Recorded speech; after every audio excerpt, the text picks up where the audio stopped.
விருச்சிக ராசி அன்பர்களே, இன்று சந்திரன் உங்கள் ராசிக்கு 3ஆம் இடத்திலே இருக்கின்றார். உங்களுடைய ராசி அதிபதி செவ்வாயாகப்பட்டவர் ராசிக்கு 9ஆம் இடத்திலே இருக்கின்றார். ஆகவே இன்றைய நாளிலே உங்களுடைய முயற்சிகள் எல்லாம் பெரும் வெற்றி பெறும். உடல் ஆரோக்கியத்திலே நல்ல முன்னேற்றம் உண்டாகும். கடன் தொல்லைகள் விலகுகின்ற வேளை வந்துவிட்டது. நண்பர்கள் மூலம் எதிர்பார்த்த உதவிகள் கிடைக்கும். வேலையிலே இருந்து வந்த பிரச்சனைகள் எல்லாம் சரியாகும். தந்தை உறவு வழியிலே நல்ல அனுகூலம் உண்டாகின்ற நாள். திருமணம் போன்ற சுபகாரிய பேச்சுவார்த்தைகள் இனிதே முடிகின்ற நாள். கூட்டுத் தொழிலிலே நல்ல லாபங்கள் வரக்கூடிய நாள்.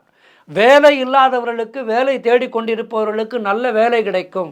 வாழ்க்கையிலே ஒரு நிலையிலே அமருகின்ற நேரம் வந்துவிட்டது. பொருள் வரவும் தனலாபமும் அதிகரிக்கின்ற நாள். திடீர் அதிர்ஷ்டம் சிலருக்கு தேடி வரும்.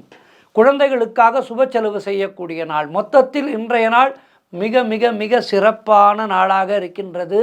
இருமூர்த்தங்கள் இருவரையும் வணங்கி நல்லருள் பெறுங்கள். சிவபெருமானையும் பெருமாளையும் வணங்கி நல்லருள் பெறுங்கள். வாழ்த்துக்கள்.